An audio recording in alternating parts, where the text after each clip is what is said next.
The jungle doesn't warn you. It breathes, it drips, it hums with 1,000 invisible lives, and then, without a single sound, it kills you. That is the truth of the Pacific in 1942, and every man who crawled through the matted undergrowth of Guadalcanal understood it in his bones. The darkness there was not ordinary darkness. It was a living thing, dense with moisture and rot and the smell of something you couldn't name, something ancient and hostile, something that did not belong to the world of rifles and dog tags and letters from home. And in that darkness, the soldiers of the New Zealand Expeditionary Force moved slowly, one careful boot at a time, their fingers wrapped around the grips of their rifles until their knuckles ached. They could not see. They could not hear anything useful above the relentless percussion of rain on broad leaves. They could not smell anything but mud and their own fear. But Casper could. Casper always could. And on this particular night, deep behind enemy lines with a Japanese machine gun nest, hidden 30 meters ahead in a tangle of tree ferns and shadow, Casper stopped. He did not growl. He did not bark. He simply sat, pressed his cold nose against the hand of Sergeant Lofty Hayes, and pointed, with every muscle in his body, toward the darkness that was about to swallow them all. Hayes froze. The column froze. And the jungle, for one long impossible breath, was silent. What happened next would save every man on that patrol. And it all began, as most miracles do, with an unlikely friendship no one saw coming. To understand Casper, you have to understand Guadalcanal. Not the Guadalcanal of maps and strategy briefings, but the real island, the one the soldiers actually lived inside, the one that smelled of decay and heat and river silt. The campaign for Guadalcanal began on the 7th of August, 1942, when American Marines landed on a beach that seemed, from the command ships offshore, almost picturesque. Within 48 hours, every man on that island understood the deception. The jungle was the enemy long before the Japanese were. Fungal infections ate through boot leather in days. Leeches dropped from branches in the dark. Malaria hit entire units at once, hollowing men out from the inside, replacing their strength with shaking and hallucination. The heat sat on your chest like a living weight, and the Japanese, those shadows in the green, were extraordinary warriors who had been fighting in jungle terrain for years. They moved without sound. They built their positions with patience and discipline. A machine gun post concealed so completely that you could stand 3 meters from it and see nothing but foliage. Their snipers climbed into the canopy and tied themselves to branches, waiting with a stillness that was almost meditative, sometimes for entire days, until the right target walked beneath them.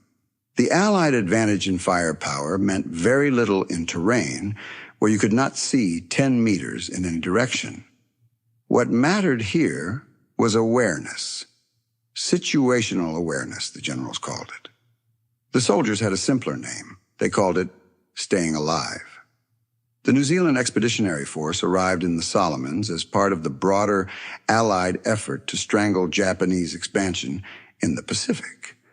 They were tough men, farmers and factory workers and fishermen, men from a country whose geography had made them practical and resilient. Their reconnaissance units were tasked with the most dangerous work on the island, moving in small patrols behind Japanese lines, mapping positions, identifying supply routes, calling down fire on targets that the aircraft overhead could not locate from the sky. It was work that killed men with grinding regularity. And it was in the middle of this grinding, invisible war that Sergeant William Hayes, known to everyone who mattered as Lofty on account of his extraordinary height, found a dog, or rather, a dog found him. The precise circumstances of Casper's arrival with the unit are the subject of some dispute among the surviving accounts. What everyone agrees on is the essential shape of the story. A dog appeared, a medium-sized animal, mostly brown and white, with one ear that stood up and one that folded over, and eyes the color of strong tea that seemed to watch a man with an attention that felt almost uncomfortable. Some said he had followed a supply column in from the coast. Others said he had been living rough in the jungle for weeks before he simply materialized at the edge of the camp one evening. As the men ate, sat down at a respectful distance, and waited. Hayes was the first to approach him. Hayes always said later that he approached the dog because no one else was going to, and something about the animal's composure suggested to him that it would be a waste not to. He had grown up with dogs on the South Island, working animals that earned their keep in wind and cold and silence. He recognized something, this dog, a quality of attention, a seriousness. He held out a piece of biscuit. The dog took it with great delicacy, like a dog that understood the value of what it was being given, and that was, more or less, the beginning of everything. Within a week, Casper was sleeping at the foot of Hayes's bunk. Within 2 weeks, he was accompanying the sergeant on perimeter checks. Within a month, something extraordinary had become apparent to every man in the unit who paid any attention at all. This dog did not behave like other dogs in proximity to threat. He did not bark. He did not whine. He did not paw the ground or pace, or display any of the visible agitation that made dogs in combat zones simultaneously useful and dangerous. Useful because they signaled threat. Dangerous because they signaled your own position to the enemy in the process. Casper was different. When Casper sensed something wrong, he went still. He sat. He pressed himself against Hayes's leg or touched his muzzle to Hayes's hand, and he pointed with the orientation of his body and the direction of his nose toward the source of whatever he had detected. And then he waited. He communicated without making a sound. He was, in the assessment of the intelligence officer who later wrote about him, the most operationally useful animal asset in the unit's history and the most improbable. Not everyone was impressed. The military is an institution built on regulations, and regulations, by definition, do not easily accommodate medium-sized brown and white dogs with opinions about Japanese infiltration routes. The first serious objection came from a company commander who pointed out, with some justification, that the dog had no official status, no vaccinations on record, no clearance of any kind, and represented a liability. If the dog barked at the wrong moment, men would die. If the dog was used as a working animal and was injured or killed, what were the protocols? Who was responsible? What precedent did it set? Hayes listened to all of this with the patience of a man who had heard a lot of good arguments in his life and had learned that good arguments and correct conclusions were not the same thing. He asked the officer a single question. He asked whether the officer had noticed the casualty rate on night patrols in the previous 3 weeks. The officer had noticed 17 men, 3 full patrols hit by Japanese positions that materialized out of the undergrowth without warning. Hayes said, with great respect, that he thought Casper might have something to offer on that specific problem, and that he would be grateful for the opportunity to demonstrate. The demonstration happened on a training exercise before it happened in combat, which was Hayes's deliberate strategy. He wanted officers watching from a safe distance, making their own observations, without the pressure of live fire to distort their attention. He took Casper into the training ground, a cleared section of jungle that the unit used for patrol drills, where the instructors had placed soldiers hidden in the undergrowth at various points along the route. The patrol moved slowly. The hidden soldiers were experienced men who knew how to stay still and silent. It should have been a genuine challenge. Casper found every single one of them, not loudly, not dramatically. Each time, the same sequence. A halt. A stillness. A specific orientation of the body that told Hayes exactly where to look. The officers watching from the edge of the training ground were quiet afterward, in the way that men are quiet when they have seen something they need to spend some time thinking about.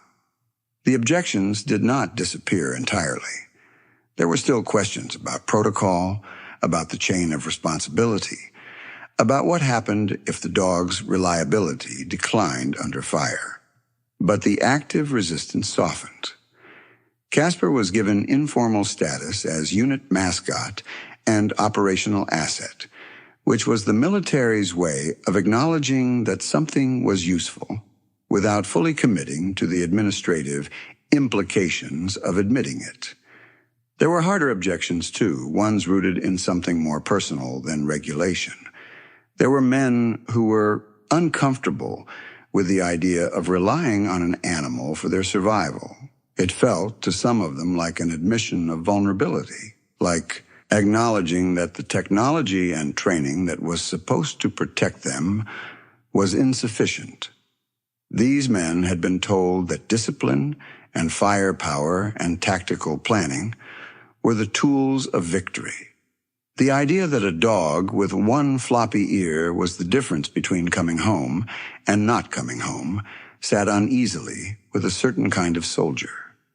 Hayes had little patience for this particular objection, which he expressed in private terms that were both concise and comprehensive. He had seen enough men die. He was not interested in pride as a survival strategy. Casper went out on patrol. That was the end of the discussion. What Hayes never quite resolved, and what he talked about years later with a mixture of wonder and unease, was the ethical weight of what he was asking Casper to do. The dog was not a soldier. He had not chosen this. He had walked out of the jungle one evening and accepted a biscuit, and somehow had found himself in the middle of a war. He could not be briefed on the stakes. He could not be offered a reason. He did what he did because Hayes was his person, and where Hayes went, Casper went. That was all. That was everything. And Hayes, who was not a sentimental man by any normal measure, who had grown up butchering sheep and repairing fences in weather that made Guadalcanal look temperate, found that the simplicity of that loyalty did something complicated to him. He started checking Casper's paws every morning before a patrol. He started monitoring the dog's water intake with the attention he gave his own men's hydration. He started thinking in terms he would not have used before about what the dog meant. Not tactically, in the other sense, in the sense that doesn't have a clean military classification. There is a period in every war between the comprehension of danger and the encounter with it that has a quality unlike any other human experience. It is not peace. It is not rest. It is something closer to the held breath between lightning and thunder, when you know the storm has come and has not yet landed, and the waiting is its own kind of wait. For Hayes and his unit, this period stretched across the end of July and into August of 1942, as the campaign on Guadalcanal shifted and deepened, and the patrols moved further and further behind Japanese lines. They were mapping. They were watching. They were building a picture of an enemy who was extraordinary at concealment, at silence, at the kind of warfare that exploits terrain rather than fighting it. The Japanese imperial soldiers on Guadalcanal were not the disorganized remnants of a retreating army. They were trained, committed, deeply patriotic men who understood the jungle in ways that the Allied forces were only beginning to learn. They moved at night in groups of 3 and 4, probing the Allied perimeter, testing for weaknesses, leaving behind booby traps of elegant malice. They were, in the assessment of every Allied soldier who encountered them, genuinely formidable, and they were invisible. Hayes would sit in the evenings with Casper's head in his lap, listening to the jungle's orchestra. That impossible combination of insect chorus and rain and distant artillery that was the permanent background noise of the campaign. And he would try to articulate something he could not quite find the words for. The dog, in these moments, would be absolutely still, his eyes half closed, his breathing slow and even, giving no indication that he was anything other than the most relaxed animal alive. But Hayes knew, because he had watched it enough times now, that the stillness was not relaxation. It was readiness. The dog was always listening. The dog was, at some fundamental level that Hayes did not have the neurological vocabulary to describe, always on. It occurred to Hayes more than once, sitting in the heat with the flies and the distant sound of something being destroyed somewhere in the darkness, that Casper experienced the world in a way that was genuinely incomprehensible to a human being. The dog could hear the click of a rifle safety being disengaged at a distance that rendered the sound, to human ears, as silence. He could smell a man through 200 meters of rain-soaked jungle. He could sense, through mechanisms that no veterinary science of the era had adequately explained, the presence of human threat before that threat had done anything to reveal itself. He lived in a sensory world that was broader and richer and more terrifying than anything Hayes could access. And he chose every day to use that world to keep Hayes safe. Hayes did not find this sentimental. He found it deeply, almost unbearably moving. He would scratch behind the floppy ear and say nothing because there was nothing adequate to say. The men in the unit had their own ways of relating to Casper. Most of them had stopped treating him like a pet within the first few weeks, not because they had become cold toward him, but because the category of pet had become obviously insufficient. He was not a pet. He was a colleague. He was the man on point who never complained about the position, who never got tired, who never made a mistake. He was, in the parlance that the soldiers developed without any conscious decision to develop it, the unit's most valuable asset. They bought him treats from the supply runs with a seriousness that bordered on the ritualistic. They argued about who got to walk beside him on patrol with an intensity that was only partly joking. They gave him the best scraps from every meal and watched him eat with an attention that was, at its core, an expression of gratitude. They called him the living insurance. The name began as a joke, the kind of dark, practical humor that soldiers used to manage the weight of constant danger.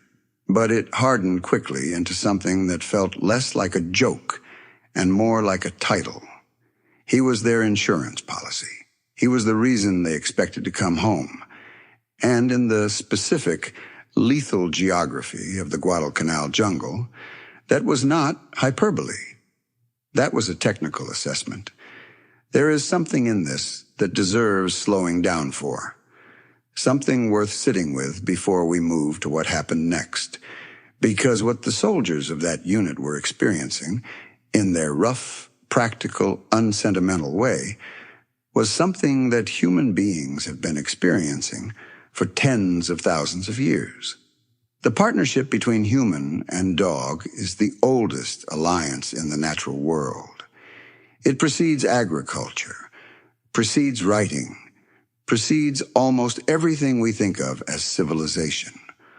Long before the first city was built, long before the first field was plowed, a wolf and a human being looked at each other across a fire and understood that their interests were aligned, that they were stronger together than apart. that the wolf's senses and the human's tools and planning capacity were complementary in a way that gave both of them a better chance of survival. What Hayes and his men were doing in the jungles of Guadalcanal was not new. It was ancient. It was the oldest contract in human history, renewed in the mud and heat of the Pacific, because some things are too fundamental to ever become obsolete. If you have a dog of your own, you already know some part of what those men knew. If you have ever felt that your dog was aware of something you could not detect, if you have ever watched a dog's ears rotate toward a sound you cannot hear, you have felt the edge of what Casper gave that unit every single day. That awareness, that extension of perception into a world you cannot otherwise reach. It's remarkable, isn't it? Take a moment and think about that. Drop a comment below and tell me about a time your dog knew something you didn't. The mission was classified at the time and has been pieced together since from the accounts of the surviving members of Hayes's patrol, from the unit's operational log, and from the intelligence reports filed in the days following. What follows is drawn from those sources, assembled as closely as possible to what actually happened on a night in August 1942, when a patrol of 8 New Zealand soldiers and 1 dog moved through primary jungle on Guadalcanal with orders to locate and map a Japanese supply route believed to run through a specific valley approximately 4 kilometers behind the established enemy line. The patrol left the forward operating position at 2200 hours. 8 men. Hayes in command, with Casper moving at his left side. No talking after the perimeter wire. Hand signals only. Each man carrying 3 days of rations, a rifle, ammunition, a compass, and approximately 45 years of accumulated life experience that they were doing everything in their power to extend. The night was overcast, which meant no moon, which meant a darkness so complete it had texture. You could feel it on your skin. The men moved with their hands, sometimes touching the shoulder of the man in front, a human chain threading through the roots and vines and absolute black of the jungle floor. Casper was the scout. He did not range out ahead of the column the way some dogs were trained to work. He stayed close to Hayes, pressed against the man's left leg, and he communicated through contact. Not a sound. Never a sound. The intelligence about his silence had spread through the unit's command structure by this point and had been incorporated into the patrol briefing as a tactical asset. The officers who wrote these briefings used the language of operational planning, but what they were describing at bottom was this. The dog would tell Hayes when to stop, and Hayes would tell the column, and the column would stop. And then, because of that stop, they might survive. That was the plan. Simple as a stone. And it worked. For the first 2 hours, the patrol moved steadily. Casper made no signal. The jungle was active, as it always was, with its own nocturnal business, bats and insects and things that moved in ways you heard, but could not see. But none of it triggered the dog's attention in the specific way that Hayes had learned to read. There is a difference, Hayes explained afterward, between the attention a dog pays to an interesting smell and the attention he pays to a dangerous one. The first is curious, exploratory, accompanied by a slight forward lean and a quickening of the step.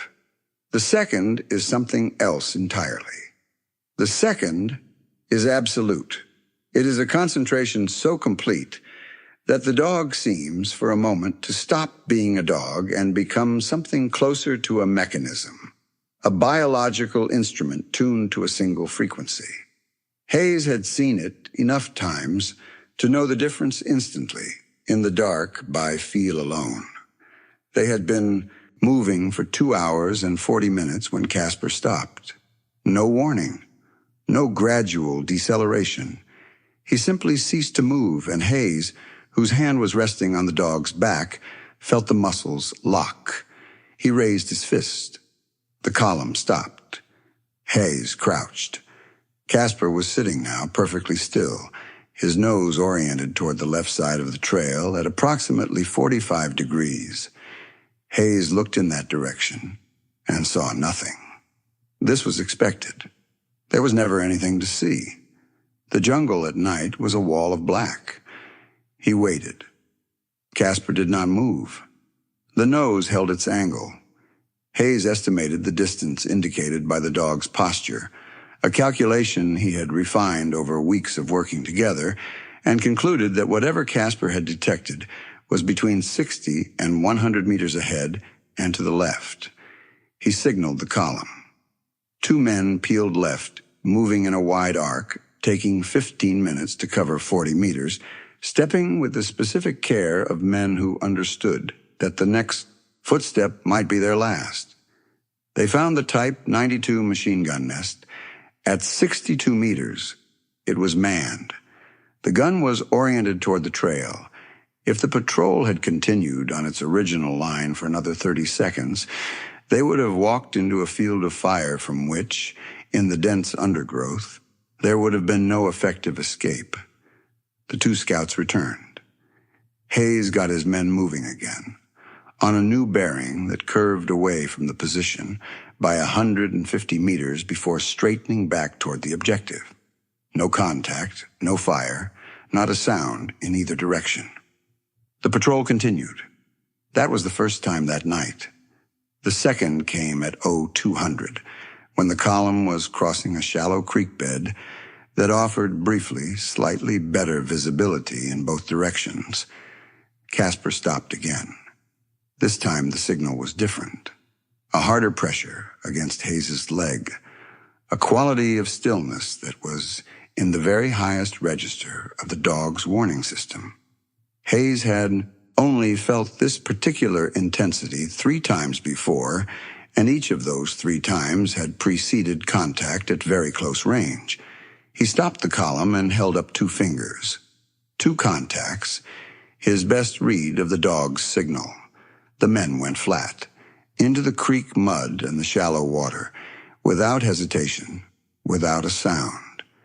They lay there for 4 minutes that felt like a geological era, listening to the jungle. And then they heard it. Not much. A sound that, without Casper's warning, you would not have separated from the general noise of the jungle. The faint, rhythmic compression of wet leaves under a careful boot. Someone was crossing the creek 30 meters to their right, moving parallel to their direction of travel. And then, further left, another sound. A second individual. A patrol. Japanese reconnaissance, moving in the standard 2-element configuration that Allied intelligence had identified as the Imperial Marines' preferred method for nocturnal movement behind their own lines. 2 soldiers, separated by 30 meters, covering each other, trained to move in the kind of silence that kills. Hayes's men did not move. They did not breathe at any volume above a whisper. The water was cold against their faces. One of the men described it later as the most frightening 4 minutes of his life, and this was a man who had been at Crete. The footsteps faded. The jungle reasserted its neutral hum. Casper, still flat against Hayes' side, waited until Hayes moved before he moved. They had been right there. They had been right there, and they had passed. And every man on that creek bed owed his life to a dog with a floppy ear who communicated entirely through silence and touch. Take a moment and think about what it would mean, in that darkness and that mud, to feel that dog's warmth against your side, and know that it had just saved you. Again, without complaint, without any apparent awareness that it had done something extraordinary. What did that feel like? Think about that, because that feeling is at the heart of what makes this story so much bigger than just a war story. That feeling is what we have been building toward this whole time. The patrol reached its objective. The supply route was located, mapped, and reported. The intelligence contributed to targeting decisions that disrupted Japanese logistics in the sector for the following 3 weeks. The patrol returned to the forward position at 0600, all 8 men alive, all 8 men carrying the specific kind of exhaustion that is inseparable from having survived something that very easily might have gone the other way. Hayes filed his patrol report. He included Casper in the section on assets deployed, which was not standard practice and which caused some administrative confusion that took a full week to resolve. He did not care. He noted the 2 contacts made by the dog, the positions located and avoided, and the assessment that the patrol would not have returned at full strength without the dog's detection capability. He wrote this in the flat, factual language of military reporting, and it was, even in that language, a remarkable document. The patrol was not unusual. It was, by the standards of that unit, in that period. A fairly representative example of what Casper contributed. The dog went out on 11 confirmed patrols behind Japanese lines between July and October of 1942. He detected enemy positions on 7 of those patrols. In 4 of those 7 instances, the positions were machine gun nests or ambush points that would have resulted in casualties if encountered without warning. The unit's casualty rate during the period when Casper was operational was notably lower than the rate in comparable units operating in the same sector. The men believed this directly. The intelligence officer believed it with some qualifications about confounding variables. The numbers in either reading told the same story. The campaign on Guadalcanal was, in the larger arc of the Pacific War, a turning point. It was the first major Allied offensive in the Pacific, the first time the Japanese military had been forced to abandon a position it had committed to holding. The cost was enormous. On both sides, the human expenditure was staggering, measured not just in the dead, but in the sick, the traumatized, the permanently altered. Malaria alone hospitalized tens of thousands of men. The jungle consumed them.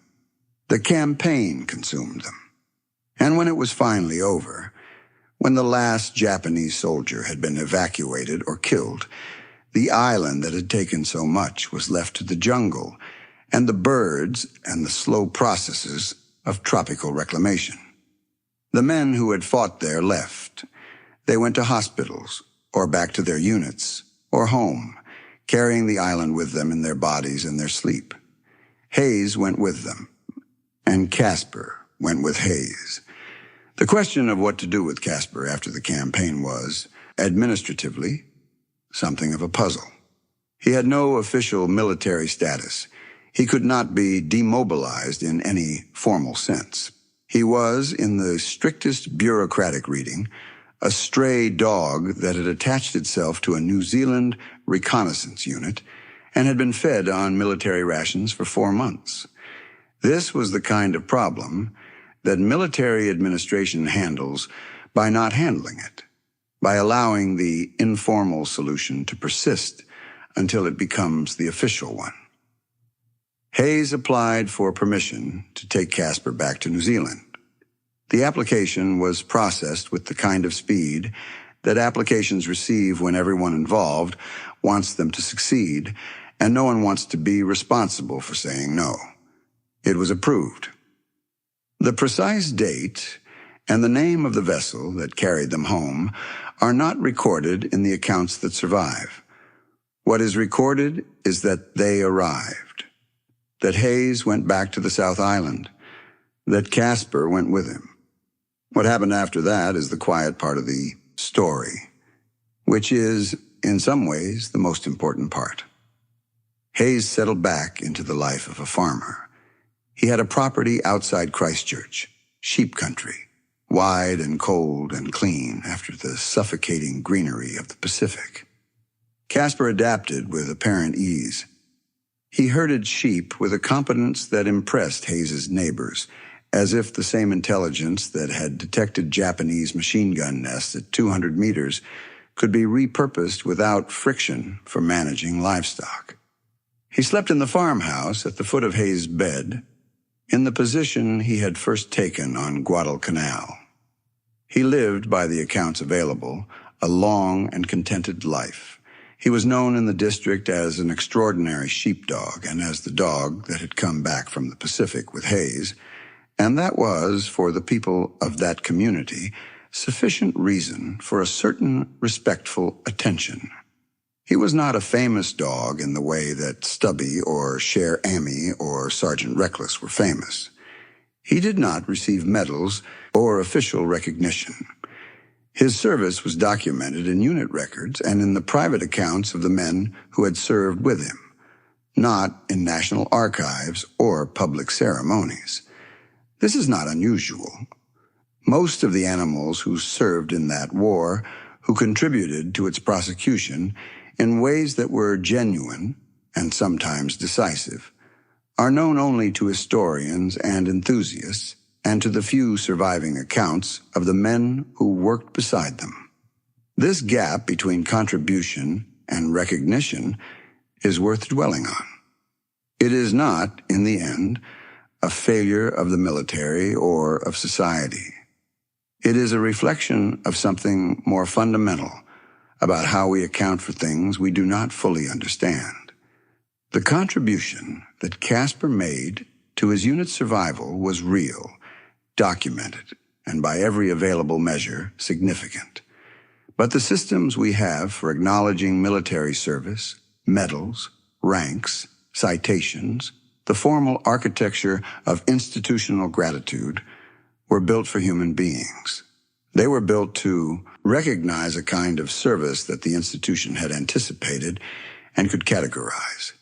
They were not built for a dog from the Solomons with one floppy ear and an extraordinary nose, and so they failed to capture him. He fell through the categories. He lived his life in the country and died in the normal way and was buried, presumably, on the property outside Christchurch. No monument marks the spot. No plaque records his service. He is known because Hayes wrote about him, and because the unit log recorded him, and because decades later, researchers began to pay attention to the animal histories of the Second World War and found, in the flat language of patrol reports, the outline of something extraordinary. The New Zealand military's use of dogs in reconnaissance operations in the Pacific represented a genuine tactical innovation. It was not systematically implemented, not formalized into doctrine, not expanded across the theater in the way it might have been if there had been institutional support for studying and replicating what Hayes's unit had achieved. This is, viewed from the outside, a missed opportunity of considerable scale. The animals were there. The capability was demonstrated. The results were documented. But war is a consuming institution, and the Pacific in 1942 was consuming it faster than it could process anything that wasn't immediately and urgently required. The lesson was noted. The lesson was not fully learned. Not until later, not until Korea and Vietnam and the further wars that came after, did the systematic training of military working dogs become a formal discipline with its own doctrine, its own training protocols, its own chain of command. By then, the war that Casper had fought was history. But the logic he had demonstrated, the logic of the partnership between human perception and canine perception, was the same logic. It had always been the same logic since the first wolf crossed the fire. There is a small but dedicated community of military dog historians, researchers, and enthusiasts who have worked to recover these stories from the margins where they had settled. It is through their efforts that the details of Casper's service, fragmentary as they are, have been assembled into something that approaches a coherent account. Their work is a form of justice, imperfect and belated, but real. It is the acknowledgement that the institutional failure to formally recognize these animals does not retroactively diminish what they did. The contribution exists independently of the medal. The saved lives are real regardless of whether the saving was officially catalogued. Hayes knew this. His men knew this. They did not need a ceremony to tell them what they already carried in their bodies. The knowledge of what the dog had given them. The knowledge of the creek bed and the machine gun nest and the cold water and the sound of footsteps passing 30 meters away in the dark. They did not forget. Memory in this case was the only monument available. It turned out to be enough. We tell war stories because we need them, not because we celebrate war, not because we find something admirable in the machinery of organized destruction, but because in the extremity of war, something about what we are as a species becomes visible that is harder to see in ordinary circumstances. The excess, the waste, and also contradicting itself in the same breath, the loyalty, the stubborn, irrational, species-crossing loyalty that causes a dog to press his nose into a man's hand in the darkness rather than run from the sound of artillery. That causes 8 soldiers to lie face down in a jungle creek for 4 minutes of silence because they trust, without question and without reservation, the signal of an animal who cannot explain himself in any language they can translate. That causes a man who has been through the specific hell of the Pacific Campaign to come home and give a dog a warm place to sleep and sheep to herd, and the ordinary long life that every ordinary creature deserves and so rarely gets. These things are not separate from the horror of war. They are woven through it.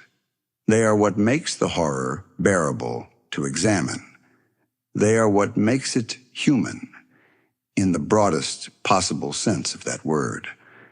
The partnership between Casper and Hayes was not heroic in the classical sense. It was not dramatic. It was quiet, practical, and utterly fundamental. It was 2 creatures, built by evolution for different purposes, finding in each other's company a capability neither possessed alone. And that capability was simple. It was survival. It was the ability to come home. We are at a moment in history when we have access to extraordinary technology. Artificial intelligence and advanced radar and surveillance systems that can see through walls and track a heartbeat from 50 meters. And all of this is real. And all of this is useful. And none of it has made us less dependent on each other, human to human, human to animal, across the ancient gap of species and silence. Because the technology can tell you where a signal is coming from. It cannot tell you what a dog tells you. It cannot give you the thing that Casper gave those men in the jungle, that warm, present, mortal certainty that someone who loves you is paying attention, that someone is watching the darkness, that you are not alone in it. That is the oldest truth in human history, and it has survived every century and every war and every technology we have invented to replace it, and it will survive us, or we will survive it together. There is no other option. There never has been. The dog at the foot of the bed, the hand on the dog's back in the dark, the cold nose against the palm. That is what Casper means. That is what all of them mean. Every animal in every dossier, every creature who found itself in the middle of human conflict and chose somehow to be useful, to be loyal, to bring people home. Their names deserve to be spoken. Casper deserves to be spoken.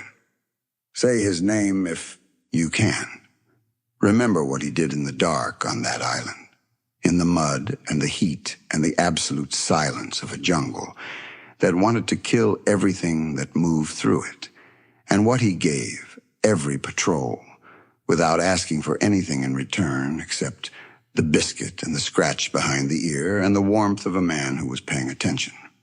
If this story moved you, if it made you think about your own dog, your own relationship with the animal companions who share our lives with a generosity we have not earned, then this channel is built for you. Every story we tell here is a story like this one. An animal at the edge of recorded history, half in shadow, doing something extraordinary in the service of a species that only partially understands what it has been given. Subscribe if you want to keep hearing them. Leave a comment telling us about your dog, your cat, your horse, the animal who has ever seemed in some moment you cannot fully explain to be watching out for you. Because that instinct you're describing, that feeling of being watched over by something that cannot speak, but understands everything that matters, that is tens of thousands of years old. That is the first partnership, the original alliance. And it has never, in all of that time, let us down. My name is John, and these are my tales. Thank you for being with me until the end. See you in the next one.